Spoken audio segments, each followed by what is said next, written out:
महादेव और माता पार्वती महाभारत का युद्ध देखने आए थे। पड़ी कि खुद महादेव को अपना शिवलोक छोड़कर इस भूलोक में आना पड़ा। नमस्कार दोस्तों, मेरा नाम है विशेष गर्ग और आप देख रहे हैं आपका अपना यूट्यूब चैनल विशेष ब्लॉग्स। तो कैसे हैं आप सब? मैं आशा करता हूं आप हमेशा खुश और खुशहाली वाला जीवन ही व्यतीत करें और मैं महादेव से भी यही कामना करूंगा कि आपको हमेशा खुश और खुशहाली वाला जीवन ही प्रदान करे। तो दोस्तों, आज मैं आपको बताना चाहूँगा कि मैं जा रहा हूँ इतिहास के उन पन्नों को खोजने जो कि कभी हमसे दूर रखे गए या जिनको सदैव मिटाने की कोशिश करी गई। क्या आप जानते थे कि महादेव जो कि इस ब्रह्मांड के स्वामी हैं, उन्हें खुद महाभारत का युद्ध देखने इस भूलोक में आना पड़ा? आखिर क्यों आना पड़ा और कहाँ आना पड़ा? इसी प्रश्न का उत्तर जानने के लिए आप भी वीडियो के अंत तक बने रहिए और प्यार से बोले हर हर महादेव। तो दोस्तों, मैं पहुंच चुका हूँ एक ऐसी जगह पर जहां पर खुद देवों के देव महादेव और माता पार्वती महाभारत का युद्ध देखने आए थे अपना शिवलोक छोड़कर इस भूलोक में। लेकिन मेरे मन में ये प्रश्न जरूर उठा कि आखिर शिवलोक छोड़कर माता पार्वती और महादेव इस भूलोक में ही क्यों आए महाभारत का युद्ध देखने? वो तो महादेव है, देवों के देव महादेव, जो कि इस ब्रह्मांड में कहीं पर भी बैठकर या अपने शिवलोक में बैठकर इस महाभारत का युद्ध देख सकते थे।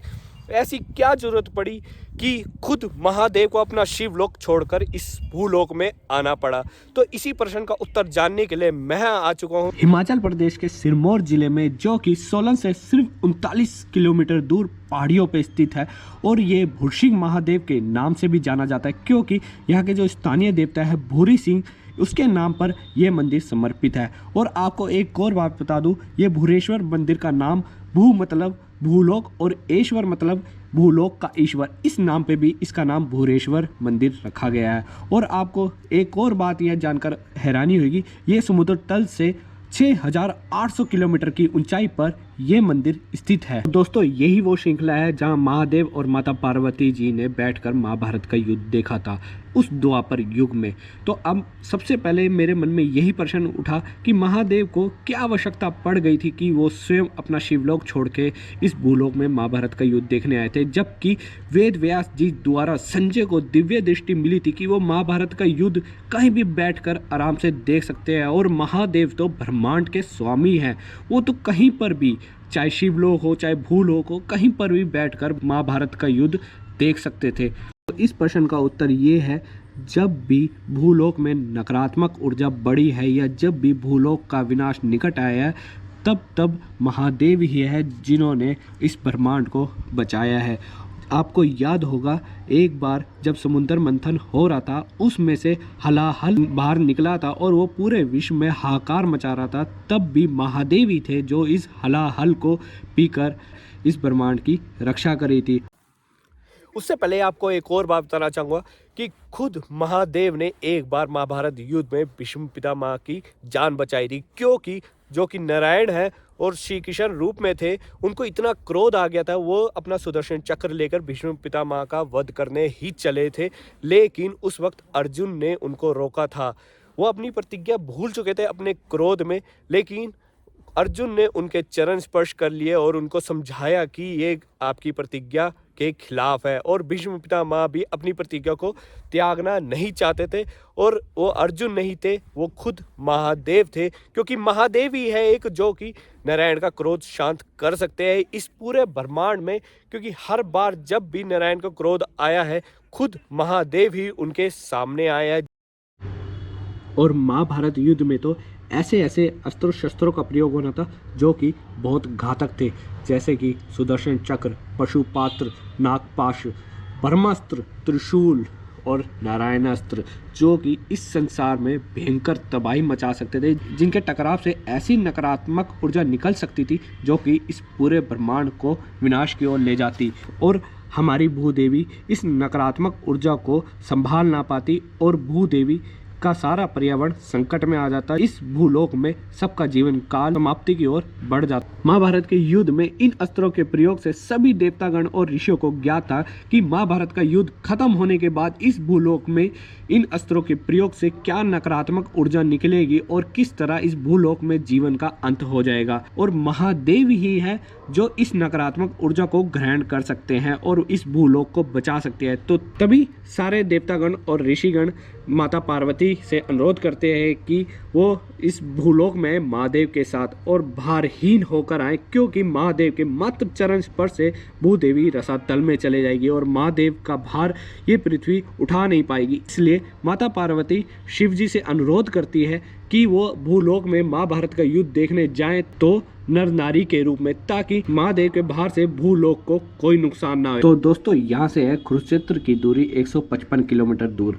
और जो युद्ध है महाभारत का युद्ध कुरुक्षेत्र में लड़ा जा रहा था, उसका दायरा करीब 50 से 100 किलोमीटर के आसपास का रहा होगा। और उस समय, जो कि आज के टाइम में ये मुमकिन नहीं है यहाँ से कुरुक्षेत्र का कुछ भी पार्ट देखने को, यहाँ से हमें खुद नहीं दिखाई देगा। और उस समय शायद यहाँ पे कुछ चेंजेस होंगे या फिर कुछ बदलाव होंगे, जिस कारण महाभारत का युद्ध यहाँ से देख पाना संभव होगा। और मैं बता दूँ, महादेव तो कहीं से भी बैठकर आराम से महाभारत का युद्ध देख सकते थे। और आपको एक और बात बता देता हूँ, जब महाभारत का युद्ध खत्म हुआ तो महादेव के चरणों ने इस भूलोक में फैली सारी जितनी भी नकारात्मक ऊर्जा थी, जो कि अस्त्रों शस्त्रों से टकराने से निकली थी, वो महादेव के चरणों ने सारी ग्रहण कर ली। और सभी देवगण इस शिला पर आकर खूब नाचने लगे, खुशियां मनाने लगे, क्योंकि भूदेवी उस नकारात्मक ऊर्जा से बच गई। और मैं आपको बता देता हूं कि अगर आप यहां पर आना चाहते हैं तो ग्यास पर्व के उत्सव पे ही आए, क्योंकि वो दिवाली के आसपास होता है और काफ़ी भक्तजन यहाँ पर महादेव के दर्शन करने आते हैं। और जो मैंने आपको शिला दिखाई है, उस शिला पर खुद देवतागण खुशी के मारे यहाँ पर झूमते हैं, नाचते हैं, और भक्तजन उन पर सिक्के और तेल चढ़ाते हैं। ऐसा माना जाता है कि यहाँ पर तेल चढ़ाने से खुद देवतागण बहुत खुश होते हैं और आशीर्वाद देते हैं। आप शिवलिंग देख रहे हैं, ये आपको मैं बता दूं, जब सभी देवगण बहुत खुश थे तो इस शिवलिंग को यहाँ पर देवगण ने स्थापित किया था। और शिवलिंग बहुत नीचे तक है, काफ़ी गहराई तक है ये शिवलिंग। यहाँ के स्थानीय निवासी है, वो मानते हैं कि ये शिवलिंग हर साल एक चावल के आकार जितना बड़ा होता जा रहा है। और आप देख सकते हैं कि यहाँ पर कई लोग कचरा भी फैला देते हैं। जैसे आप कभी भी धार्मिक स्थल पे आए तो कृपया करके कचरा ना फैलाएं, क्योंकि यहाँ पर भक्तजन आते हैं, उनकी आस्था को ना ठेस पहुँचे। इस कारण मैं आपसे हमेशा यही बोलूँगा कि जब भी आप कहीं जाए धार्मिक स्थलों पे खासकर, तो वहाँ कचरा ना फैलाएं, जितना हो सके स्वच्छ रखें, क्योंकि हमारा लक्ष्य है स्वच्छ भारत। तो कृपया करके आप कचरा ना फैलाएं। तो दोस्तों, एक मान्यता और है यहाँ पर, जो कि यहाँ के स्थानीय लोगों में काफ़ी प्रसिद्ध है, और मुझे भी लगा ये बात आपको ज़रूर पता होनी चाहिए, क्योंकि जब आप यहाँ आए तो यहाँ का इतिहास आपको भली भांति ज्ञात हो। तो दोस्तों, आपको बता दूँ, यहाँ के पास गांव टिकरी में 2 भाई बहन रहा करते थे। उनकी माँ का देहांत बहुत जल्दी हो गया था। जब वो दोनों भाई बहन काफ़ी छोटी उम्र के थे, तब उनके पिता ने उनके लिए सौतेली माँ लिया है। जब सौतेली माँ आई तो उसका रवैया उन दोनों भाई बहन के प्रति काफ़ी ख़राब था, और ये सब देखकर दोनों भाई बहन बिल्कुल खुश नहीं थे। वो अक्सर इस मंदिर में आया करते थे खेलने, और एक दिन जाने अनजाने में, जैसे कि आपने देखा होगा कि बच्चे जाने अनजाने में खेल कूद में क्या क्या नहीं कर देते, तो उन्होंने भी जाने अनजाने में यहाँ पे जो शिवलिंग मैंने आपको दिखाया है उसकी काफ़ी बार परिक्रमा कर दी। और ये सब देखकर महादेव बहुत ज़्यादा प्रसन्न हुए और उनको आशीर्वाद दिया। कुछ समय बाद उन्होंने एक गाय पाल रखी थी, उसका बछड़ा यहाँ इन जंगलों में खो गया उस छोटे भाई के द्वारा। तो ये बात जब उस सौतेली माता को पता चली तो वो बहुत ज़्यादा क्रोधित हुई और उस छोटे भाई को ये बोला कि मुझे कहीं से भी कैसे भी वो बछड़ा ढूंढ कर ला कर दे, अगर वो बछड़ा नहीं आया तो तेरे लिए अच्छा नहीं होगा। और जब वो छोटा भाई इन जंगलों में उस बछड़े को ढूंढने निकला तो वो बछड़ा नहीं मिला, वो खुद स्वयं इन जंगलों में कहीं खो गया। और ये बात जब गांव वालों को पता चली तो वो ढूंढने आए, लेकिन वो बच्चा भी यहाँ से गायब हो चुका था। और धीरे धीरे जब वो छोटी बच्ची बड़ी हुई 12-13 साल की, तो उसकी सौतेली माता ने उसका विवाह एक बुजुर्ग आदमी से करा दिया, जो कि काड़ा और लंगड़ा था। ये बात उस छोटी बच्ची को बिल्कुल पसंद नहीं थी और वो काफ़ी विलाप करती रही, लेकिन विलाप करते करते रोते रोते उसकी डोली यहाँ से चल पड़ी। और जब वो इस मंदिर पर आई तो यहीं पर उसका एक छोटा भाई मिला, जो कि कुछ समय पहले खो गया था। लेकिन वो दोनों के मिलन के बाद यहाँ से भी डोली आगे की तरफ बढ़ चली, और जब यहाँ के पास सरोवर है एक, वहाँ पर उसकी डोली पहुँची तो वो छोटी बहन उस सरोवर में कूद गई और वो नदी के रूप में बदल गई। तो वो नदी आज भी यहाँ के पास गांव टिकरी में स्थित है। दोस्तों, आप यहाँ पे जब भी आए तो वो नदी देख सकते हैं। दोस्तों आपको ये वीडियो कैसी लगी? अगर पसंद आई तो लाइक कीजिए, शेयर कीजिए और अगर बहुत ज़्यादा पसंद आई तो आप मेरे इस QR कोड पर फाइनेंशियली मदद भी कर सकते हैं, ताकि मैं आपके लिए और वीडियोस बनाता रहूं। और मैं महादेव से भी यही कामना करूंगा कि उनकी कृपा आप पर सदैव बनी रहे। और प्यार से बोलो हर हर महादेव।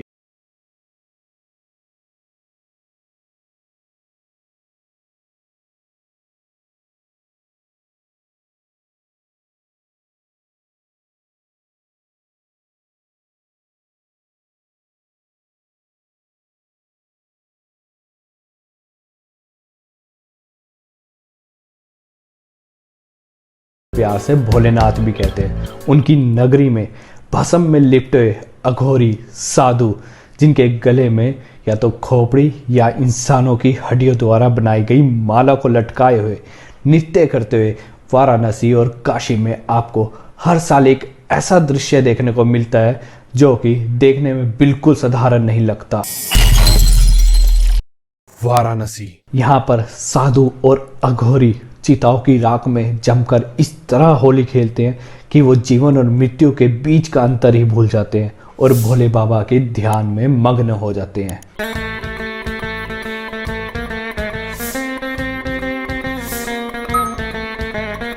मृत्यु एक ऐसा सच जिसे हम कभी छुपा नहीं सकते, ना ही कभी इससे दूर भाग सकते हैं। हमारे ब्रह्मांड में जिसने भी जन्म लिया है उसका अंत निश्चित है। हमारे सनातन धर्म में भी ये लिखा हुआ है, जिस प्रकार हमारा शरीर पुराने वस्त्रों को त्याग कर नए वस्त्र धारण करता है, उसी प्रकार आत्मा भी एक शरीर को त्याग कर दूसरा शरीर धारण करती है। और ये चक्र जब तक चलता रहता है जब तक आत्मा को मोक्ष नहीं मिल जाता, सिवाय शिव भक्तों के।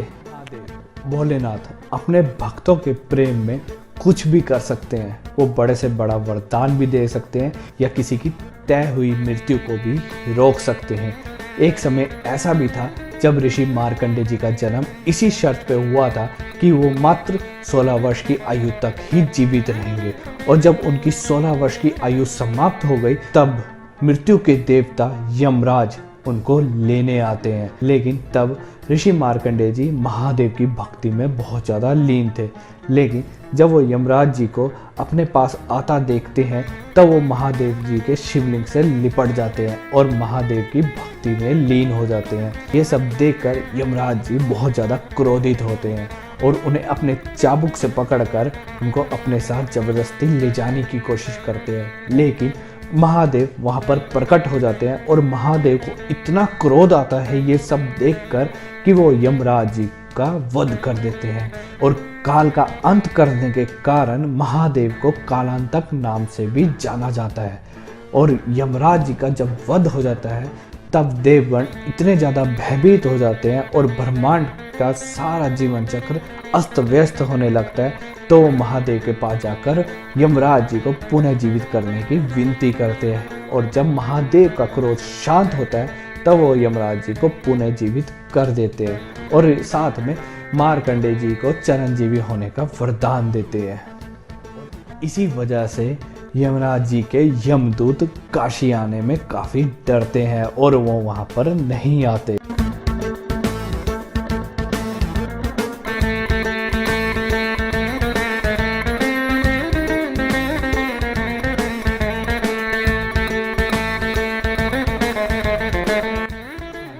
शिव शंभू, महाकाल, भोलेनाथ की न जाने कितनी ही कहानियाँ और कितने ही अर्थ हैं, लेकिन हर कहानी में महादेव महाशक्ति के रूप में नजर आते हैं, जिसमें वो सर्वोपरि तीनों लोकों के स्वामी हैं। वो ध्यान और शांति में लीन रहते हैं, लेकिन क्रोध आने पर मात्र क्षण भर में इस सृष्टि को भस्म भी कर सकते हैं। और इन सब की कहानियों के अलग अलग अर्थ और अलग अलग विचार और विचारों के अलग अलग अर्थ निकाले जाते हैं। त्रिशूल महादेव का प्रमुख अस्त्र, जिसे हम सिर्फ शस्त्र के रूप में जानते हैं, लेकिन शिव जी के 3 शूल यानी तीनों कांटे इस संसार में मौजूद है। आदिदैविक, दैविक, भौतिक, आध्यात्मिक, इन 3 तरह के त्रिशूल हमारे जीवन में मौजूद है। शारीरिक पीड़ा, मानसिक पीड़ा और दैवीय पीड़ा इससे हमारे संसार में प्रकृति के साथ आगे बढ़ती चली जाती है। इसलिए भगवान शिव त्रिशूल धारण करके हर प्राणी के जीवन को संचालित करते हैं। हमारे भगवान शिव की लीला हमारे समय से भी बहुत पुरानी है और हमारे वेदों में सबसे पहले उनका नाम रुद्र के रूप में जाना गया।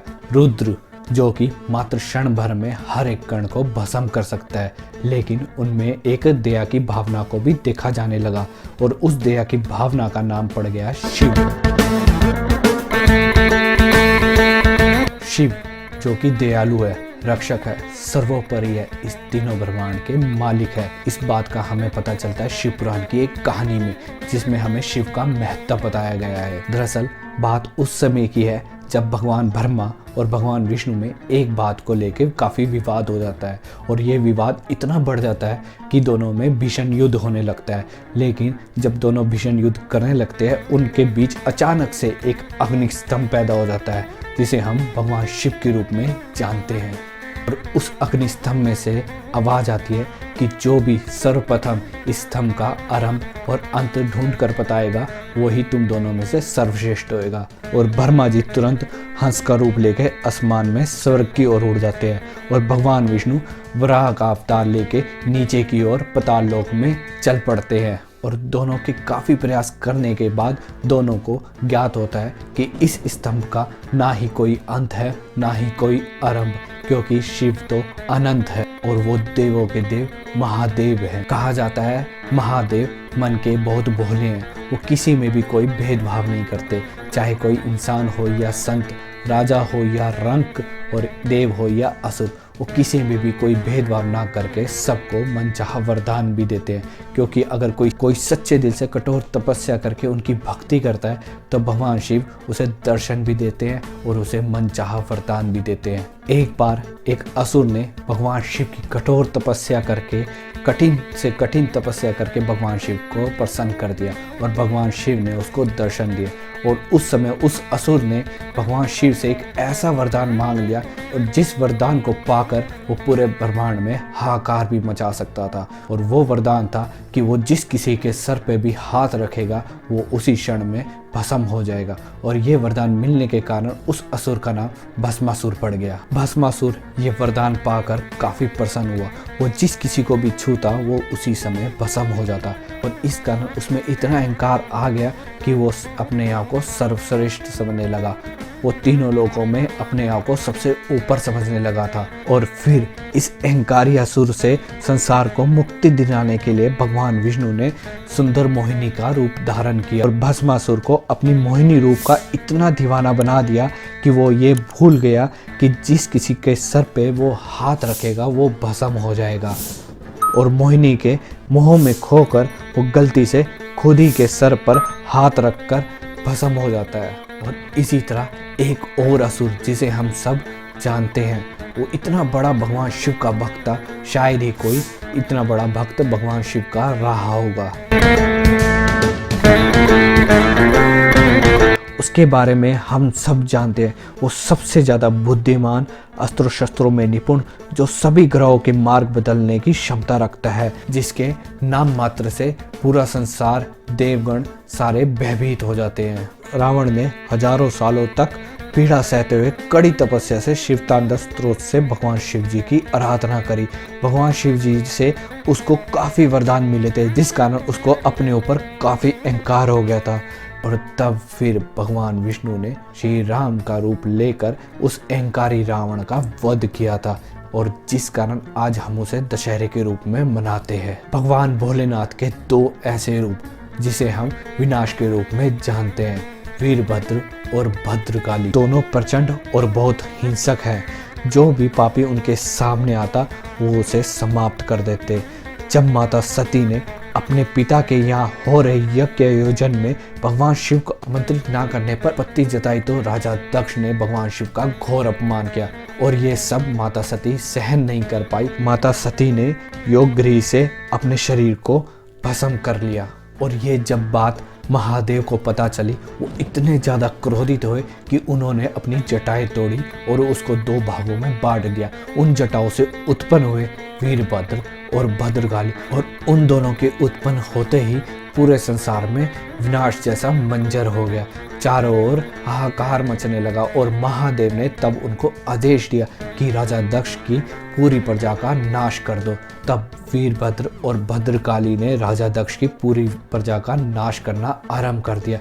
उसकी पूरी प्रजा जब नष्ट हो गई तब वीरभद्र ने राजा दक्ष का शीश उनके धड़ से अलग कर दिया और महादेव को इतना क्रोध आ रहा था, पूरे ब्रह्मांड का संतुलन हिल चुका था, जिस कारण सभी देवगण हर कोई काफी भयभीत हो चुका था। लेकिन जब भगवान शिव का क्रोध शांत हुआ तब सती की मृत्यु के दुख में जो भी नष्ट हुआ था भगवान शिव ने पुनः जीवित कर दिया और राजा दक्ष के धड़ पर एक बकरे का सर लगा दिया और उसे पुनः जीवित कर दिया। लेकिन भगवान का क्रोध पूरी तरह सृष्टि में प्रलय भी ला सकता था। भगवान शिव का भैरव रूप आपको याद ही होगा, वो अग्निस्तंभ जिसका आरंभ और अंत भगवान विष्णु और भगवान ब्रह्मा ढूंढ ही नहीं सके थे। लेकिन भगवान ब्रह्मा ने आकर उनसे झूठ बोला कि उन्होंने आरंभ ढूंढ लिया है और तब भगवान विष्णु जी को ये लगा कि ब्रह्मा ही सर्वश्रेष्ठ है और उनको प्रणाम करने ही लगे थे। लेकिन तब अग्निस्तंभ में से भगवान शिव प्रकट होते हैं भैरव रूप में और वो इतने ज़्यादा क्रोधित होते हैं कि भगवान ब्रह्मा का 5वां सर जिसने झूठ बोला था उसे काट देते हैं और तभी से भगवान शिव को भैरव रूप में जाना जाने लगा। शिव पुराण में शिव जी कहते हैं कि वही पर ब्रह्म है, वही सबसे ऊपर है और वही सर्वोपरि है। उनके सच्चे दिल से भक्ति करने वाले चाहे कोई भी हो इस संसार के जीवन चक्र से मुक्त हो सकता है और भगवान शिव को जो भी पा लेगा वो उनमें समा जाएगा और शिव हो जाएगा। महादेव जी की एक यही मान्यता भी है, वो किसी में भेदभाव नहीं करते, वो सबको समान रूप से देखते हैं, तभी तो वो हमारे लिए पूजनीय है। उनकी पूजा इस संसार में हर कोई करता है, चाहे वो कोई देव हो या इंसान हो, नाग हो या पशु हो, राक्षस हो या असुर, वो सब भगवान शिव के गण हैं। तभी तो उनको देवों के देव महादेव कहा गया है। कुछ वेदों की मान्यताओं में कहा गया है कि जब ये ब्रह्मांड नहीं था और जब इस सृष्टि की संरचना से पहले केवल शिव ही थे, उनसे ही सब कुछ उत्पन्न हुआ है, इसलिए उन्हें सर्वब्रह्म भी कहा गया है और वो ही सदा शिव भी है, यानी जो सबसे ज़्यादा सर्वश्रेष्ठ है, सुप्रीम बीइंग है, सर्वोच्च है, जिनसे ये सृष्टि बनी है। और यही कारण है कि जब भी ब्रह्मांड का विनाश अंत की ओर पहुंचता है तब हमारे महादेव ही इस ब्रह्मांड को बचाते हैं। एक बार ऋषि दुर्वासा ने इंद्र से क्रोधित होकर सभी देवताओं को श्राप दिया था कि वो शक्तिहीन हो जाए, उनकी शक्तियाँ चली जाए। तब सारे देवगण भयभीत होकर भगवान विष्णु के पास जाते हैं और भगवान विष्णु के कहने पर समुद्र मंथन किया जाता है। उस समय क्षीर सागर में से 14 रत्न निकले थे, जिसमें से पहला था हलाहल विष। ये विष इतना तेज था, इतना भयानक था कि इसके मात्र पास आने से ही सब नष्ट हो रहा था। और तब महादेव ने ही इस संसार को बचाने के लिए हलाहल को ग्रहण किया था। वो विष इतना खतरनाक था कि भगवान शिव ने उसको अपने कंठ में ही रोक लिया और विष के प्रभाव से उनका कंठ नीला पड़ गया। तब से ही हम उनको नीलकंठ के रूप में भी जानते हैं। इसलिए और एक बार महाभारत के युद्ध में भी हमारी भूदेवी को भगवान शिव ने ही बचाया था। आपको ज्ञात होगा कि जब महाभारत का युद्ध हो रहा था उसमें ऐसे ऐसे अस्त्रों का प्रयोग किया गया था जिसके कारण हम भूदेवी का पर्यावरण नष्ट हो रहा था, लेकिन सिर्फ महादेव ही थे जो इस अस्त्रों से निकली हुई नकारात्मक ऊर्जा को ही ग्रहण कर सकते थे।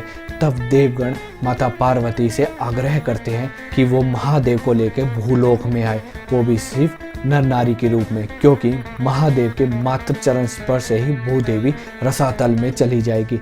तब माता पार्वती के साथ महादेव महाभारत का युद्ध देखने भूलोक में आते हैं। और अगर आपको इस वीडियो की पूरी जानकारी चाहिए तो आप इस पर आई बटन पर क्लिक करके इस वीडियो को देख सकते हैं, जिसमें आपको बताया जाएगा कि महाभारत के युद्ध में महादेव ने कहां पर आकर महाभारत का युद्ध देखा था। क्या आपको पता है भगवान शिव के मस्तक पर चंद्रदेव क्यों विराजते हैं? एक समय राजा दक्ष ने चंद्रदेव को एक ऐसा श्राप दे दिया था जिसके कारण उनकी मृत्यु तय थी।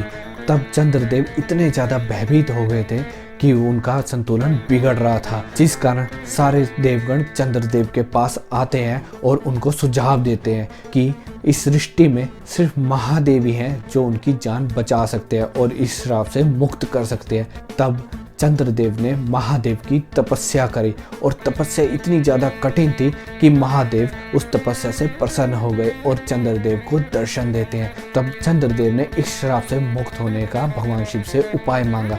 तब भगवान शिव ने उन्हें अपने मस्तक पे धारण कर लिया, जिस कारण वो राजा दक्ष के श्राप से मुक्त हो पाए। तभी तो आज महादेव जी के दर्शन करने के लिए लाखों भक्त अमरनाथ यात्रा, किन्नौर यात्रा, श्रीखंड महादेव जैसी काफ़ी कठिन यात्राएं करके महादेव के दर्शन करने के लिए जाते हैं, क्योंकि भक्तजनों को पता है कि एक भगवान शिव ही है जो उनका साथ कभी नहीं छोड़ते। उनके ऊपर कभी भी कोई विपदा नहीं आ सकती, क्योंकि महादेव अपने भक्तों का साथ कभी नहीं छोड़ते। अगर आपको ये वीडियो पसंद आई तो लाइक कीजिए और कमेंट बॉक्स पे हर हर महादेव लिखना ना भूलिए। और अगर आपको ये वीडियो ज़्यादा पसंद आई तो आप मेरी फाइनेंशियली मदद भी कर सकते हैं। ये है QR कोड, जिसको आप बड़े आराम से स्कैन कर सकते हैं। मिलूंगा जल्दी ही नए वीडियो में नए व्लॉग के साथ। तब तक के लिए जय श्री राम, हर हर महादेव।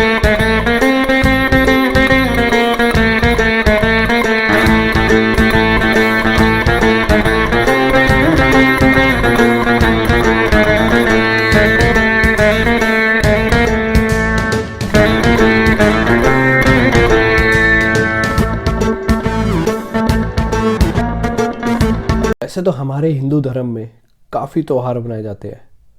उसमें से एक मुख्य त्यौहार होलिका भी है, जो हमारे हिंदू पंचांग के पर्व के अनुसार फागुन मास की पूर्णिमा के दिन बनाया जाता है। होलिका ऋषि कश्यप और माता दिति की पुत्री, जिसका पहले नाम सिहिका था। उनके अतिरिक्त उनके दो और भी भाई थे, हिरण्याक्ष और हिरण्याकश्यप। हिरण्याकश्यप जो कि हिरण्यकरण वन का एक बहुत बड़ा राजा था। उसको अपनी दैत्य शक्तियों पर इतना घमंड हो चुका था कि वो अब पूरे विश्व में अपनी जय जयकार करवाना चाहता था। उसको भगवान ब्रह्मा से एक ऐसा वरदान मिल चुका था जिससे वो अपने आप को अमर समझने लगा था। लेकिन एक बार उसके घर एक संतान ने जन्म लिया, यानी कि उसके बेटे ने। उसका नाम प्रहलाद रखा गया।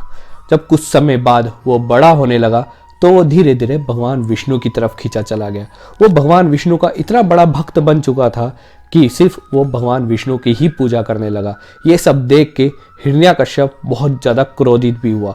उसको कई बार उसको मारने की भी कोशिश की गई, लेकिन भगवान विष्णु ने उसको हर बार बचा लिया। बाद में जब ये बात सिहिका को पता चलती है, जो कि हिरण्याकश्यप की बहन थी, तो वो एक मिलकर योजना बनाते हैं, क्योंकि सिहिका जो कि महादेव की बहुत बड़ी भक्त थी, उसने कड़ी तपस्या से महादेव से एक ऐसा कपड़ा वरदान में मिला था जिसको ओढ़कर वो कभी भी अग्नि में प्रवेश करेगी तो अग्नि उसका कुछ भी नहीं बिगाड़ सकती।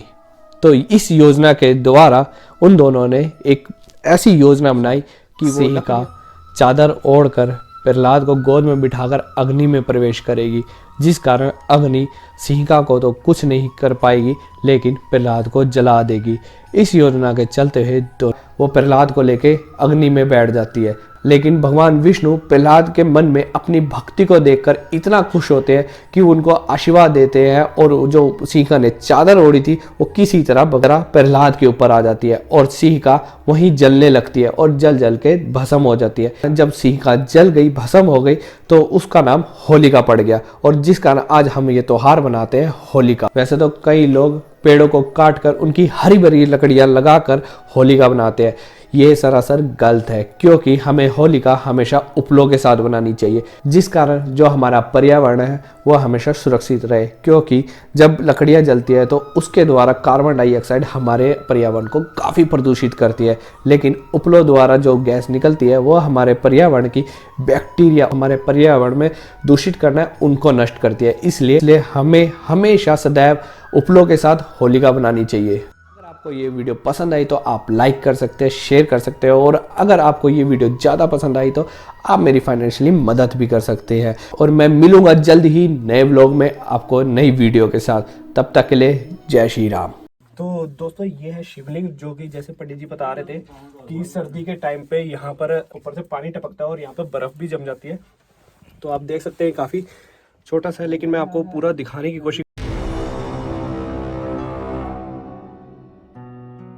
पुरोदशा च मुख्यम मां वृत्ति पार्थ बृहस्पतिम सेना निनमः स्कंध सरसामिस्म सागर। दोस्तों, ये हमारी भागवत गीता के 10वें अध्याय के 24वें श्लोक से लिया गया है। ये शब्द या तो आप याद कर लीजिए या फिलहाल कहीं लिख लीजिए, क्योंकि आज की जो वीडियो है वो इस श्लोक के ऊपर आधारित है। तो आपको इस श्लोक का मतलब मैं इस वीडियो में बताऊंगा, आप भी वीडियो के साथ बने रहे। नमस्कार दोस्तों, मेरा नाम है विशेष गर्ग और आप देख रहे हैं आपका अपना YouTube चैनल विशेष ब्लॉग्स। तो दोस्तों, आज मैं एक ऐसी जगह पर जा रहा हूं जहां की मान्यताओं के अनुसार भगवान कार्तिकेय का जन्म इन गुफाओं में हुआ था। उससे पहले मैं आपको बता दूं कि दोस्तों, एक समय ऐसा था कई हजारों साल पहले उत्तर भारत के क्षेत्र में, मैं आज के भारत की बात नहीं कर रहा हूं दोस्तों, मैं बात कर रहा हूं कई हजार साल पहले, 2-3 हजार साल पहले भारत की, जिसमें अरब क्षेत्र, सिंगापुर, मलेशिया, बाली जैसे कई देश भारत का अहम हिस्सा हुआ करते थे। उस समय संपूर्ण भारत के समृद्ध और इष्ट देवता हमारे भगवान कार्तिकेय थे, जिन्हें हम युद्ध के देवता या देवताओं के सेनापति के रूप में भी जानते हैं। और जब भी युद्ध हुआ करता था कहीं भी, तब हमारे भगवान कार्तिकेय की सबसे पहले पूजा की जाती थी। और भगवान श्री कृष्ण ने महाभारत के युद्ध के प्रारंभ होने से पहले ही युधिष्ठिर को, जो कि पांडवों के ज्येष्ठ भ्राता थे, उनको युद्ध से पहले ही कहा था कि भगवान कार्तिकेय की पूजा करनी आवश्यक है।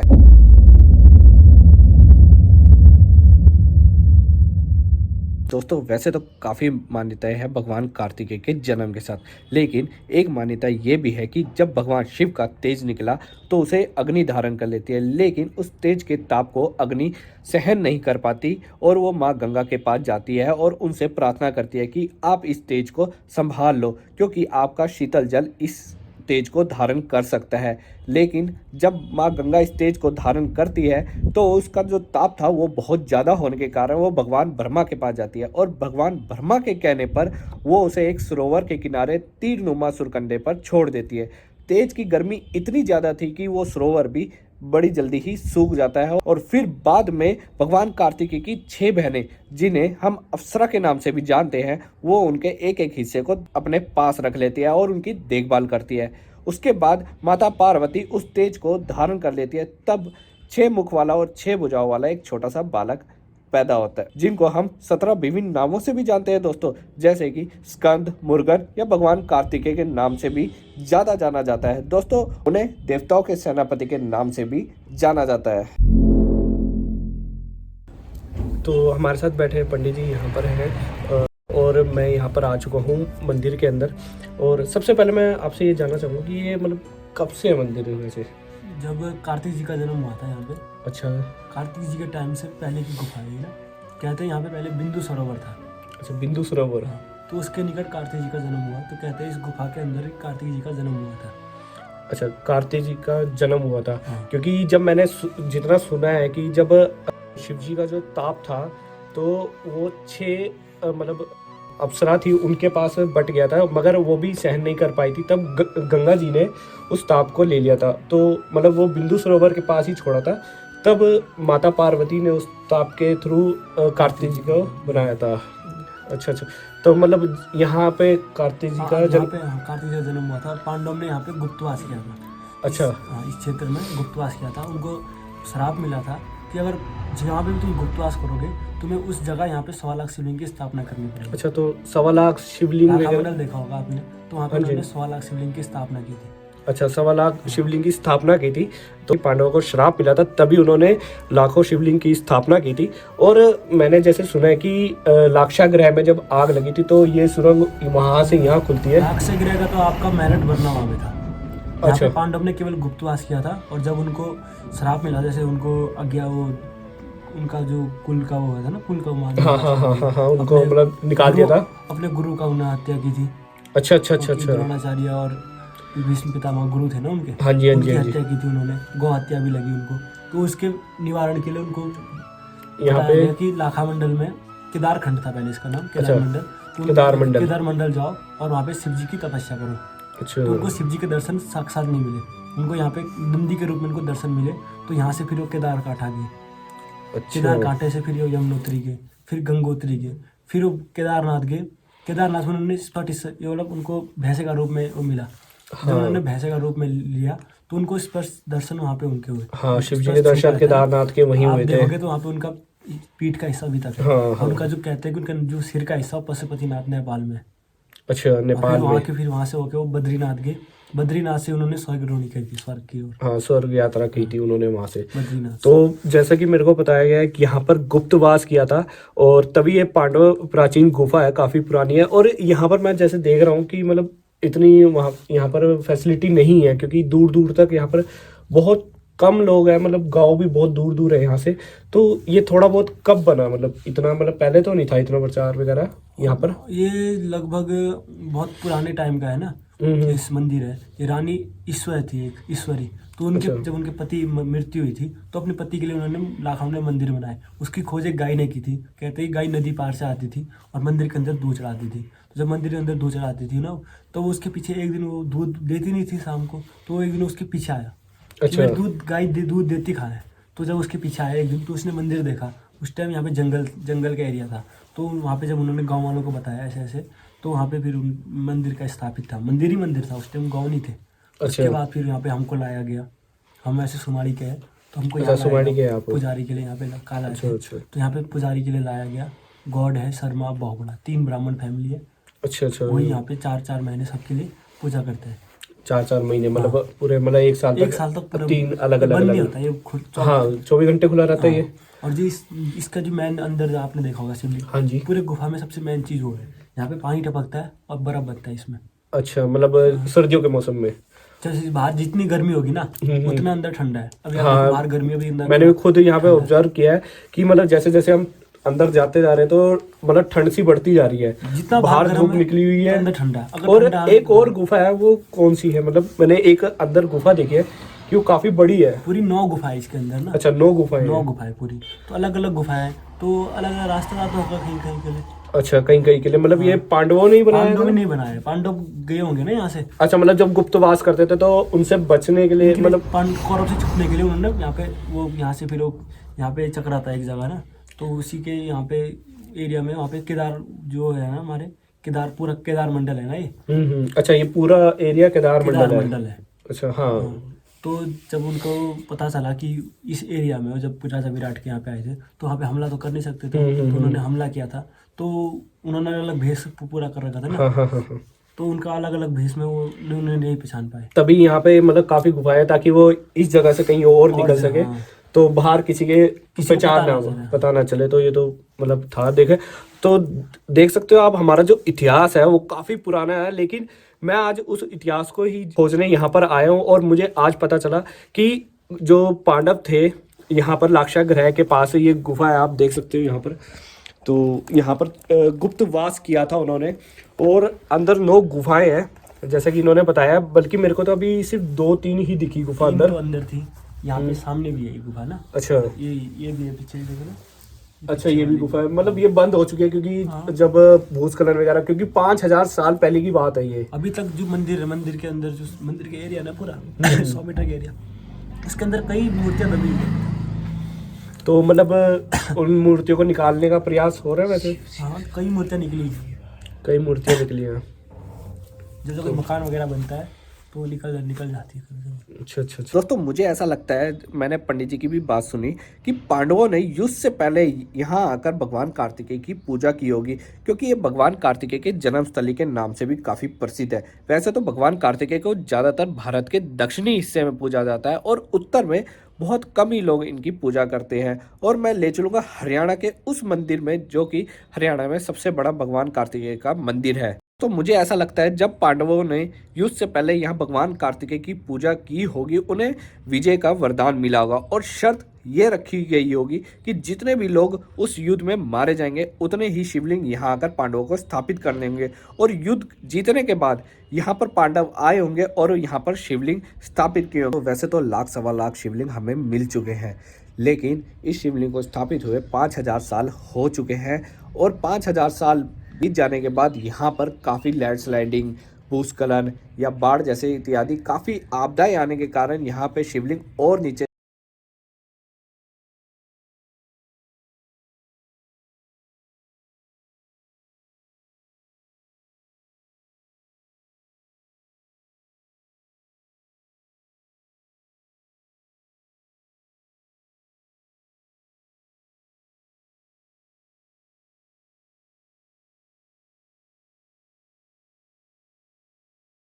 की नगरी में भस्म में लिपटे हुए अघोरी साधु, जिनके गले में या तो खोपड़ी या इंसानों की हड्डियों द्वारा बनाई गई माला को लटकाए हुए नृत्य करते हुए वाराणसी और काशी में आपको हर साल एक ऐसा दृश्य देखने को मिलता है जो कि देखने में बिल्कुल साधारण नहीं लगता।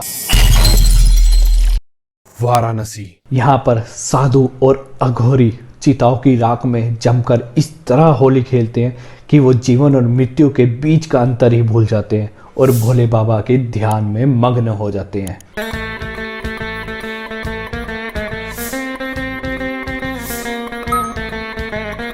मृत्यु एक ऐसा सच जिसे हम कभी छुपा नहीं सकते, ना ही कभी इससे दूर भाग सकते हैं। हमारे ब्रह्मांड में जिसने भी जन्म लिया है उसका अंत निश्चित है। हमारे सनातन धर्म में भी ये लिखा हुआ है, जिस प्रकार हमारा शरीर पुराने वस्त्रों को त्याग कर नए वस्त्र धारण करता है, उसी प्रकार आत्मा भी एक शरीर को त्याग कर दूसरा शरीर धारण करती है। और ये चक्र जब तक चलता रहता है जब तक आत्मा को मोक्ष नहीं मिल जाता, सिवाय शिव भक्तों के। भोलेनाथ अपने भक्तों के प्रेम में कुछ भी कर सकते हैं। वो बड़े से बड़ा वरदान भी दे सकते हैं या किसी की तय हुई मृत्यु को भी रोक सकते हैं। एक समय ऐसा भी था जब ऋषि मार्कंडे जी का जन्म इसी शर्त पे हुआ था कि वो मात्र 16 वर्ष की आयु तक ही जीवित रहेंगे, और जब उनकी 16 वर्ष की आयु समाप्त हो गई तब मृत्यु के देवता यमराज उनको लेने आते हैं। लेकिन तब ऋषि मार्कंडेय जी महादेव की भक्ति में बहुत ज़्यादा लीन थे। लेकिन जब वो यमराज जी को अपने पास आता देखते हैं तब वो महादेव जी के शिवलिंग से लिपट जाते हैं और महादेव की भक्ति में लीन हो जाते हैं। ये सब देखकर यमराज जी बहुत ज़्यादा क्रोधित होते हैं और उन्हें अपने चाबुक से पकड़कर उनको अपने साथ जबरदस्ती ले जाने की कोशिश करते हैं। लेकिन महादेव वहाँ पर प्रकट हो जाते हैं और महादेव को इतना क्रोध आता है ये सब देखकर कि वो यमराज जी का वध कर देते हैं। और काल का अंत करने के कारण महादेव को कालांतक नाम से भी जाना जाता है। और यमराज जी का जब वध हो जाता है तब देवगण इतने ज़्यादा भयभीत हो जाते हैं और ब्रह्मांड का सारा जीवन चक्र अस्त व्यस्त होने लगता है। तो वो महादेव के पास जाकर यमराज जी को पुनः जीवित करने की विनती करते हैं, और जब महादेव का क्रोध शांत होता है तब वो यमराज जी को पुनः जीवित कर देते हैं और साथ में मार्कंडेय जी को चिरंजीवी होने का वरदान देते हैं। इसी वजह से यमराज जी के यमदूत काशी आने में काफ़ी डरते हैं और वो वहाँ पर नहीं आते।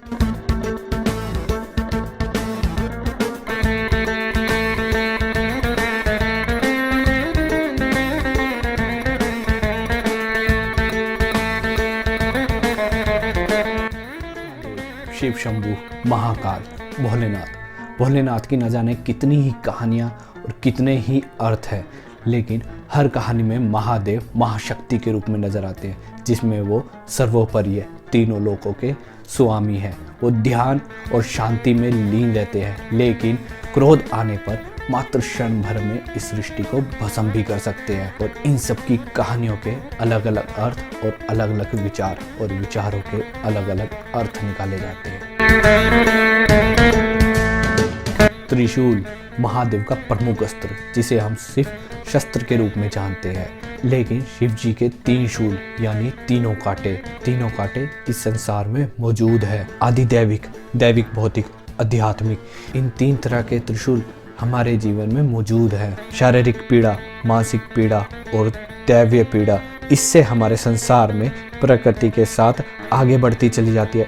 इसलिए भगवान शिव त्रिशूल धारण करके हर प्राणी के जीवन को संचालित करते हैं। हमारे भगवान शिव की लीला हमारे समय से भी बहुत पुरानी है और हमारे वेदों में सबसे पहले उनका नाम रुद्र के रूप में जाना गया। रुद्र जो कि मात्र क्षण भर में हर एक कण को भस्म कर सकता है, लेकिन उनमें एक दया की भावना को भी देखा जाने लगा और उस दया की भावना का नाम पड़ गया शिव। शिव जो कि दयालु है, रक्षक है, सर्वोपरि है, इस तीनों ब्रह्मांड के मालिक है। इस बात का हमें पता चलता है शिव पुराण की एक कहानी में, जिसमें हमें शिव का महत्व बताया गया है। दरअसल बात उस समय की है जब भगवान ब्रह्मा और भगवान विष्णु में एक बात को लेकर काफ़ी विवाद हो जाता है और ये विवाद इतना बढ़ जाता है कि दोनों में भीषण युद्ध होने लगता है। लेकिन जब दोनों भीषण युद्ध करने लगते हैं उनके बीच अचानक से एक अग्नि स्तंभ पैदा हो जाता है जिसे हम भगवान शिव के रूप में जानते हैं। और उस अग्नि स्तंभ में से आवाज़ आती है कि जो भी सर्वप्रथम इस स्तंभ का आरंभ और अंत ढूंढ कर बताएगा वही तुम दोनों में से सर्वश्रेष्ठ होएगा। और ब्रह्मा जी तुरंत हंस का रूप लेके आसमान में स्वर्ग की ओर उड़ जाते हैं और भगवान विष्णु वराह का अवतार लेके नीचे की ओर पाताल लोक में चल पड़ते हैं। और दोनों के काफ़ी प्रयास करने के बाद दोनों को ज्ञात होता है कि इस स्तंभ का ना ही कोई अंत है ना ही कोई आरंभ, क्योंकि शिव तो अनंत है और वो देवों के देव महादेव हैं। कहा जाता है महादेव मन के बहुत भोले हैं, वो किसी में भी कोई भेदभाव नहीं करते, चाहे कोई इंसान हो या संत, राजा हो या रंक और देव हो या असुर, वो किसी में भी कोई भेदभाव ना करके सबको मनचाहा वरदान भी देते हैं। क्योंकि अगर कोई सच्चे दिल से कठोर तपस्या करके उनकी भक्ति करता है तो भगवान शिव उसे दर्शन भी देते हैं और उसे मनचाहा वरदान भी देते हैं। एक बार एक असुर ने भगवान शिव की कठोर तपस्या करके कठिन से कठिन तपस्या करके भगवान शिव को प्रसन्न कर दिया और भगवान शिव ने उसको दर्शन दिए।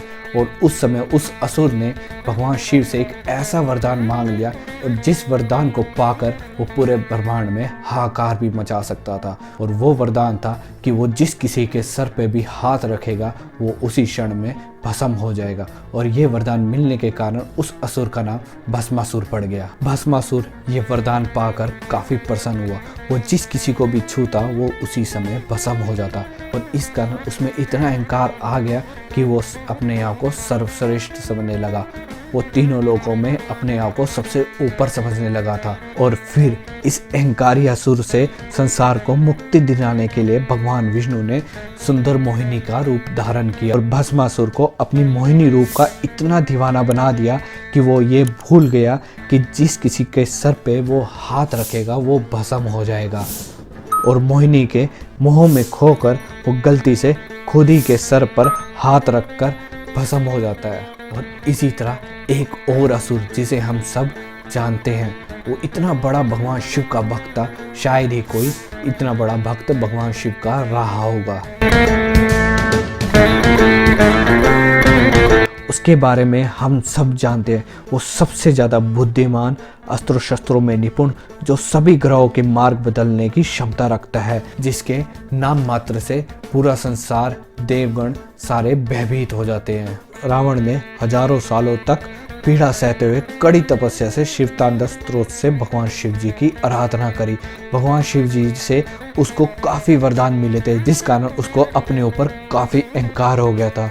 और तब फिर भगवान विष्णु ने श्री राम का रूप लेकर उस अहंकारी रावण का वध किया था, और जिस कारण आज हम उसे दशहरे के रूप में मनाते हैं। भगवान भोलेनाथ के दो ऐसे रूप जिसे हम विनाश के रूप में जानते हैं, वीरभद्र और भद्रकाली, दोनों प्रचंड और बहुत हिंसक हैं। जो भी पापी उनके सामने आता वो उसे समाप्त कर देते। जब माता सती ने अपने पिता के यहाँ हो रहे यज्ञ आयोजन में भगवान शिव को आमंत्रित ना करने पर आपत्ति जताई तो राजा दक्ष ने भगवान शिव का घोर अपमान किया, और ये सब माता सती सहन नहीं कर पाई। माता सती ने योग गृह से अपने शरीर को भस्म कर लिया। और ये जब बात महादेव को पता चली, वो इतने ज़्यादा क्रोधित हुए कि उन्होंने अपनी जटाएं तोड़ी और उसको दो भागों में बांट दिया। उन जटाओं से उत्पन्न हुए वीरभद्र और भद्रकाली, और उन दोनों के उत्पन्न होते ही पूरे संसार में विनाश जैसा मंजर हो गया। चारों ओर हाहाकार मचने लगा, और महादेव ने तब उनको आदेश दिया कि राजा दक्ष की पूरी प्रजा का नाश कर दो। तब वीरभद्र और भद्रकाली ने राजा दक्ष की पूरी प्रजा का नाश करना आरंभ कर दिया। उसकी पूरी प्रजा जब नष्ट हो गई तब वीरभद्र ने राजा दक्ष का शीश उनके धड़ से अलग कर दिया, और महादेव को इतना क्रोध आ रहा था, पूरे ब्रह्मांड का संतुलन हिल चुका था, जिस कारण सभी देवगण हर कोई काफ़ी भयभीत हो चुका था। लेकिन जब भगवान शिव का क्रोध शांत हुआ तब सती की मृत्यु के दुख में जो भी नष्ट हुआ था भगवान शिव ने पुनः जीवित कर दिया, और राजा दक्ष के धड़ पर एक बकरे का सर लगा दिया और उसे पुनर्जीवित कर दिया। लेकिन भगवान का क्रोध पूरी तरह सृष्टि में प्रलय भी ला सकता था। भगवान शिव का भैरव रूप, आपको याद ही होगा वो अग्निस्तंभ, जिसका आरंभ और अंत भगवान विष्णु और भगवान ब्रह्मा ढूंढ ही नहीं सके थे। लेकिन भगवान ब्रह्मा ने आकर उनसे झूठ बोला कि उन्होंने आरंभ ढूंढ लिया है, और तब भगवान विष्णु जी को ये लगा कि ब्रह्मा ही सर्वश्रेष्ठ है और उनको प्रणाम करने ही लगे थे। लेकिन तब अग्निस्तंभ में से भगवान शिव प्रकट होते हैं भैरव रूप में, और वो इतने ज़्यादा क्रोधित होते हैं कि भगवान ब्रह्मा का 5वां सर जिसने झूठ बोला था उसे काट देते हैं, और तभी से भगवान शिव को भैरव रूप में जाना जाने लगा। शिव पुराण में शिव जी कहते हैं कि वही पर ब्रह्म है, वही सबसे ऊपर है और वही सर्वोपरि है।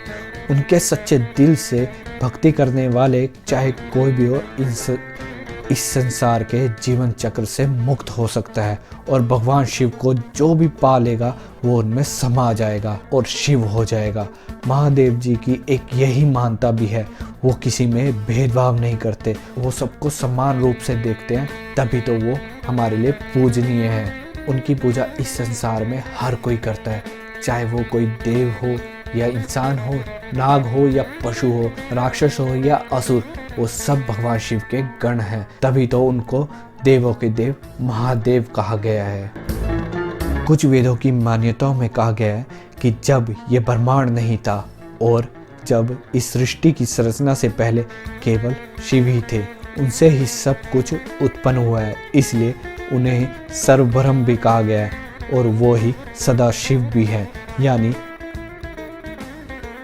जो सबसे ज़्यादा सर्वश्रेष्ठ है, सुप्रीम बीइंग है, सर्वोच्च है, जिनसे ये सृष्टि बनी है। और यही कारण है कि जब भी ब्रह्मांड का विनाश अंत की ओर पहुंचता है तब हमारे महादेव ही इस ब्रह्मांड को बचाते हैं। एक बार ऋषि दुर्वासा ने इंद्र से क्रोधित होकर सभी देवताओं को श्राप दिया था कि वो शक्तिहीन हो जाए, उनकी शक्तियाँ चली जाए। तब सारे देवगण भयभीत होकर भगवान विष्णु के पास जाते हैं और भगवान विष्णु के कहने पर समुद्र मंथन किया जाता है।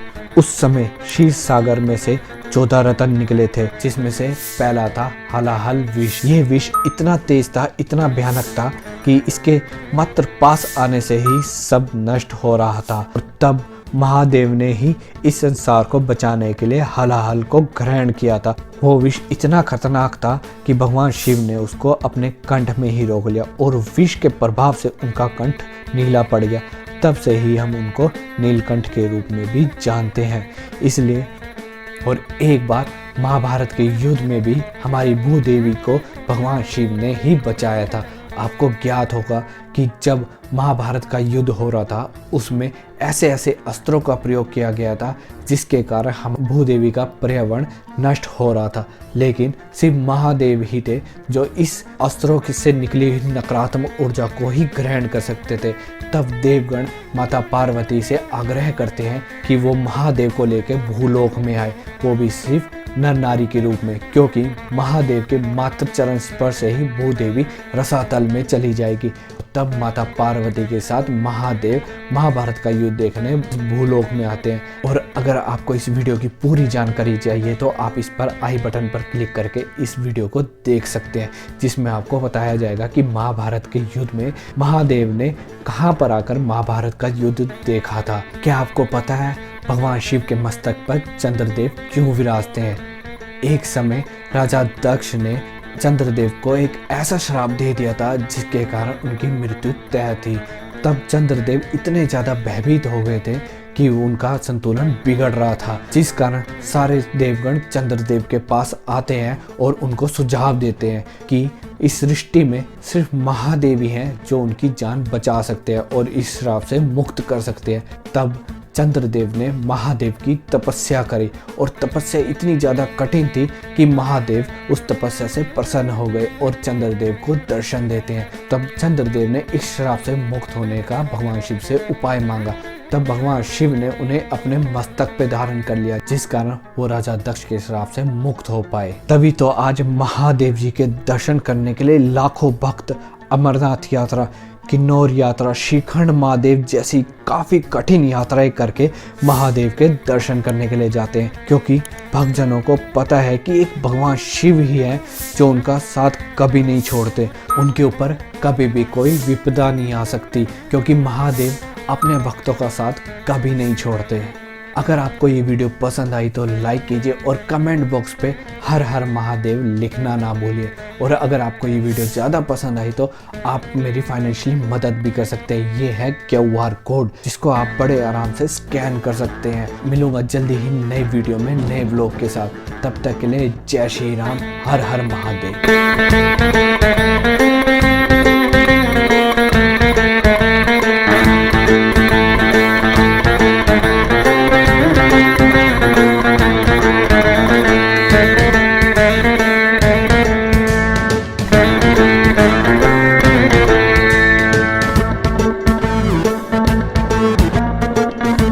जाकर दब गए होंगे। और मैं यही चाहूँगा कि यही कामना करूँगा कि ये खुदाई होने के बाद हमें वो शिवलिंग और मूर्तियाँ मिले, ताकि हम इतिहास को और अच्छे से जान सके। और जितना इतिहास मुझे पता चलता है मैं आपको इस वीडियो के माध्यम से बता देता हूँ। अगर आपको ये वीडियो पसंद आई तो लाइक कीजिए, शेयर कीजिए, और अगर बहुत ज़्यादा पसंद आई तो आप मेरी फाइनेंशियली मदद भी कर सकते हैं। दोस्तों, मैं मिलूँगा जल्दी ही आपसे नई वीडियो में। तब तक के लिए हर हर महादेव और जय श्री राम। महादेव और माता पार्वती महाभारत का युद्ध देखने आए थे पड़ी कि खुद महादेव को अपना शिवलोक छोड़कर इस भूलोक में आना पड़ा। नमस्कार दोस्तों, मेरा नाम है विशेष गर्ग और आप देख रहे हैं आपका अपना YouTube चैनल विशेष ब्लॉग्स। तो कैसे हैं आप सब? मैं आशा करता हूं आप हमेशा खुश और खुशहाली वाला जीवन ही व्यतीत करें, और मैं महादेव से भी यही कामना करूंगा कि आपको हमेशा खुश और खुशहाली वाला जीवन ही प्रदान करे। तो दोस्तों, आज मैं आपको बताना चाहूँगा कि मैं जा रहा हूँ इतिहास के उन पन्नों को खोजने जो कि कभी हमसे दूर रखे गए या जिनको सदैव मिटाने की कोशिश करी गई। क्या आप जानते थे कि महादेव जो कि इस ब्रह्मांड के स्वामी हैं, उन्हें खुद महाभारत का युद्ध देखने इस भूलोक में आना पड़ा? आखिर क्यों आना पड़ा और कहाँ आना पड़ा? इसी प्रश्न का उत्तर जानने के लिए आप भी वीडियो के अंत तक बने रहिए और प्यार से बोले हर हर महादेव। तो दोस्तों, मैं पहुंच चुका हूँ एक ऐसी जगह पर जहां पर खुद देवों के देव महादेव और माता पार्वती महाभारत का युद्ध देखने आए थे अपना शिवलोक छोड़कर इस भूलोक में। लेकिन मेरे मन में ये प्रश्न जरूर उठा कि आखिर शिवलोक छोड़कर माता पार्वती और महादेव इस भूलोक में ही क्यों आए महाभारत का युद्ध देखने? वो तो महादेव है, देवों के देव महादेव, जो कि इस ब्रह्मांड में कहीं पर भी बैठकर या अपने शिवलोक में बैठकर इस महाभारत का युद्ध देख सकते थे। ऐसी क्या जरूरत पड़ी कि खुद महादेव को अपना शिवलोक छोड़कर इस भूलोक में आना पड़ा? तो इसी प्रश्न का उत्तर जानने के लिए मैं आ चुका हूँ हिमाचल प्रदेश के सिरमौर जिले में, जो कि सोलन से सिर्फ 39 किलोमीटर दूर पहाड़ियों पे स्थित है। और ये भूरसिंह महादेव के नाम से भी जाना जाता है, क्योंकि यहाँ के जो स्थानीय देवता है भूरी सिंह, उसके नाम पर यह मंदिर समर्पित है। और आपको एक और बात बता दूं, ये भूरेश्वर मंदिर का नाम भू मतलब भूलोक और ईश्वर मतलब भूलोक का ईश्वर, इस नाम पे भी इसका नाम भूरेश्वर मंदिर रखा गया है। और आपको एक और बात यह जानकर हैरानी होगी, ये समुद्र तल से 6800 किलोमीटर की ऊंचाई पर यह मंदिर स्थित है। दोस्तों, यही वो श्रृंखला है जहां महादेव और माता पार्वती जी ने बैठकर महाभारत का युद्ध देखा था उस द्वापर युग में। तो अब सबसे पहले मेरे मन में यही प्रश्न उठा कि महादेव को क्या आवश्यकता पड़ गई थी कि वो स्वयं अपना शिवलोक छोड़ के इस भूलोक में महाभारत का युद्ध देखने आए थे, जबकि वेद व्यास जी द्वारा संजय को दिव्य दृष्टि मिली थी कि वो महाभारत का युद्ध कहीं भी बैठकर आराम से देख सकते हैं। और महादेव तो ब्रह्मांड के स्वामी हैं, वो तो कहीं पर भी, चाहे शिवलोक हो चाहे भूलोक हो, कहीं पर भी बैठकर महाभारत का युद्ध देख सकते थे। तो इस प्रश्न का उत्तर ये है, जब भी भूलोक में नकारात्मक ऊर्जा बढ़ी है या जब भी भूलोक का विनाश निकट आया है, तब महादेव ही है जिन्होंने इस ब्रह्मांड को बचाया है। आपको याद होगा एक बार जब समुद्र मंथन हो रहा था, उसमें से हलाहल बाहर निकला था और वो पूरे विश्व में हाहाकार मचा रहा था, तब भी महादेव ही थे जो इस हलाहल को पीकर इस ब्रह्मांड की रक्षा करी थी। उससे पहले आपको एक और बात बताना चाहूँगा कि खुद महादेव ने एक बार महाभारत युद्ध में भीष्म पितामह की जान बचाई थी, क्योंकि जो कि नारायण है और श्री कृष्ण रूप में थे, उनको इतना क्रोध आ गया था, वो अपना सुदर्शन चक्र लेकर भीष्म पितामह का वध करने ही चले थे। लेकिन उस वक्त अर्जुन ने उनको रोका था। वो अपनी प्रतिज्ञा भूल चुके थे अपने क्रोध में, लेकिन अर्जुन ने उनके चरण स्पर्श कर लिए और उनको समझाया कि ये आपकी प्रतिज्ञा के खिलाफ है। और भीष्म पितामह भी अपनी प्रतिज्ञा को त्यागना नहीं चाहते थे। और वो अर्जुन नहीं थे, वो खुद महादेव थे, क्योंकि महादेव ही है एक जो कि नारायण का क्रोध शांत कर सकते हैं इस पूरे ब्रह्मांड में। क्योंकि हर बार जब भी नारायण का क्रोध आया है, खुद महादेव ही उनके सामने आया है। और महाभारत युद्ध में तो ऐसे ऐसे अस्त्र शस्त्रों का प्रयोग होना था जो कि बहुत घातक थे, जैसे कि सुदर्शन चक्र, पशुपात्र, नागपाश, ब्रह्मास्त्र, त्रिशूल और नारायणास्त्र, जो कि इस संसार में भयंकर तबाही मचा सकते थे, जिनके टकराव से ऐसी नकारात्मक ऊर्जा निकल सकती थी जो कि इस पूरे ब्रह्मांड को विनाश की ओर ले जाती।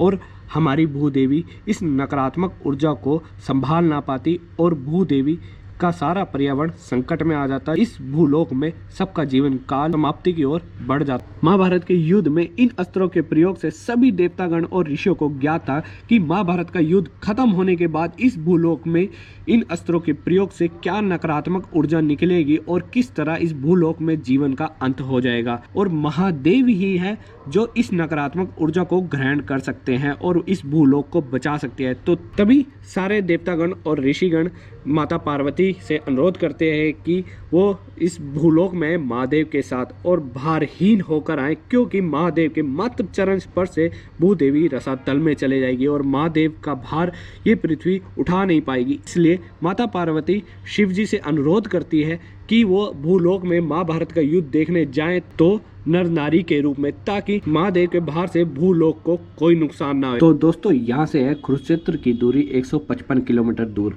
और जो युद्ध है महाभारत का युद्ध कुरुक्षेत्र में लड़ा जा रहा था, उसका दायरा करीब 50 से 100 किलोमीटर के आसपास का रहा होगा।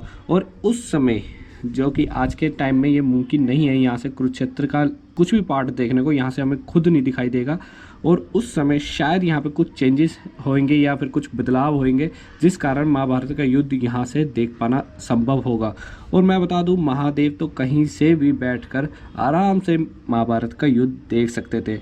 और आपको एक और बात बता देता हूँ, जब महाभारत का युद्ध खत्म हुआ तो महादेव के चरणों ने इस भूलोक में फैली सारी जितनी भी नकारात्मक ऊर्जा थी जो कि अस्त्रों शस्त्रों से टकराने से निकली थी, वो महादेव के चरणों ने सारी ग्रहण कर ली। और सभी देवगण इस शिला पर आकर खूब नाचने लगे, खुशियां मनाने लगे, क्योंकि भूदेवी उस नकारात्मक ऊर्जा से बच गई। और मैं आपको बता देता हूँ कि अगर आप यहाँ पर आना चाहते हैं तो ग्यास पर्व के उत्सव पे ही आए, क्योंकि वो दिवाली के आसपास होता है और काफ़ी भक्तजन यहाँ पर महादेव के दर्शन करने आते हैं। और जो मैंने आपको शिला दिखाई है, उस शिला पर खुद देवतागण खुशी के मारे यहाँ पर झूमते हैं, नाचते हैं और भक्तजन उन पर सिक्के और तेल चढ़ाते हैं। ऐसा माना जाता है कि यहाँ पर तेल चढ़ाने से खुद देवतागण बहुत खुश होते हैं और आशीर्वाद देते हैं। आप शिवलिंग देख रहे हैं, ये आपको मैं बता दूं, जब सभी देवगण बहुत खुश थे तो इस शिवलिंग को यहाँ पर देवगण ने स्थापित किया था। और शिवलिंग बहुत नीचे तक है, काफ़ी गहराई तक है ये शिवलिंग। यहाँ के स्थानीय निवासी है, वो मानते हैं कि ये शिवलिंग हर साल एक चावल के आकार जितना बड़ा होता जा रहा है। और आप देख सकते हैं कि यहाँ पर कई लोग कचरा भी फैला देते हैं। जैसे आप कभी भी धार्मिक स्थल पे आए तो कृपया करके कचरा ना फैलाएं, क्योंकि यहाँ पर भक्तजन आते हैं, उनकी आस्था को ना ठेस पहुँचे। इस कारण मैं आपसे हमेशा यही बोलूँगा कि जब भी आप कहीं जाए धार्मिक स्थलों पे खासकर, तो वहाँ कचरा ना फैलाएं, जितना हो सके स्वच्छ रखें, क्योंकि हमारा लक्ष्य है स्वच्छ भारत। तो कृपया करके आप कचरा ना फैलाएं। तो दोस्तों, एक मान्यता और है यहाँ पर जो कि यहाँ के स्थानीय लोगों में काफ़ी प्रसिद्ध है, और मुझे भी लगा ये बात आपको ज़रूर पता होनी चाहिए, क्योंकि जब आप यहाँ आए तो यहाँ का इतिहास आपको भली भांति ज्ञात हो। तो दोस्तों, आपको बता दूँ, यहाँ के पास गांव टिकरी में 2 भाई बहन रहा करते थे। उनकी माँ का देहांत बहुत जल्दी हो गया था। जब वो दोनों भाई बहन काफ़ी छोटी उम्र के थे, तब उनके पिता ने उनके लिए सौतेली माँ लिया है। जब सौतेली माँ आई तो उसका रवैया उन दोनों भाई बहन के प्रति काफ़ी ख़राब था, और ये सब देखकर दोनों भाई बहन बिल्कुल खुश नहीं थे। वो अक्सर इस मंदिर में आया करते थे खेलने, और एक दिन जाने अनजाने में जैसे कि आपने देखा होगा कि बच्चे जाने अनजाने में खेल कूद में क्या क्या नहीं कर देते, तो उन्होंने भी जाने अनजाने में यहाँ पे जो शिवलिंग मैंने आपको दिखाया है उसकी काफ़ी बार परिक्रमा कर दी। और ये सब देखकर महादेव बहुत ज़्यादा प्रसन्न हुए और उनको आशीर्वाद दिया। कुछ समय बाद उन्होंने एक गाय पा रखी थी, उसका बछड़ा यहाँ इन जंगलों में खो गया उस छोटे भाई के द्वारा। तो ये बात जब उस सौतेली माता को पता चली तो वो बहुत ज़्यादा क्रोधित हुई और उस छोटे भाई को ये बोला कि मुझे कहीं से भी कैसे भी वो बछड़ा ढूंढ कर ला कर दे, अगर वो बछड़ा नहीं आया तो तेरे लिए अच्छा नहीं होगा। और जब वो छोटा भाई इन जंगलों में उस बछड़े को ढूंढने निकला तो वो बछड़ा नहीं मिला, वो खुद स्वयं इन जंगलों में कहीं खो गया। और ये बात जब गांव वालों को पता चली तो वो ढूंढने आए, लेकिन वो बच्चा भी यहाँ से गायब हो चुका था। और धीरे धीरे जब वो छोटी बच्ची बड़ी हुई 12-13 साल की, तो उसकी सौतेली माता ने उसका विवाह एक बुजुर्ग आदमी से करा दिया जो कि काड़ा और लंगड़ा था। ये बात उस छोटी बच्ची को बिल्कुल पसंद नहीं थी और वो काफ़ी विलाप करती रही, लेकिन विलाप करते करते रोते रोते उसकी डोली यहाँ से चल पड़ी। और जब वो इस मंदिर पर आई तो यहीं पर उसका एक छोटा भाई मिला जो कि कुछ समय पहले खो गया था, लेकिन वो दोनों के मिलन के बाद यहाँ से भी डोली आगे की तरफ बढ़ चली। और जब यहाँ के पास सरोवर है एक, वहाँ पर उसकी डोली पहुँची तो वो छोटी बहन उस सरोवर में कूद गई और वो नदी के रूप में बदल गई। तो वो नदी आज भी यहाँ के पास गांव टिकरी में स्थित है। दोस्तों आप यहाँ पे जब भी आए तो वो नदी देख सकते हैं। दोस्तों आपको ये वीडियो कैसी लगी? अगर पसंद आई तो लाइक कीजिए, शेयर कीजिए, और अगर बहुत ज़्यादा पसंद आई तो आप मेरे इस QR कोड पर फाइनेंशियली मदद भी कर सकते हैं, ताकि मैं आपके लिए और वीडियोस बनाता रहूं। और मैं महादेव से भी यही कामना करूंगा कि उनकी कृपा आप पर सदैव बनी रहे। और प्यार से बोलो हर हर महादेव।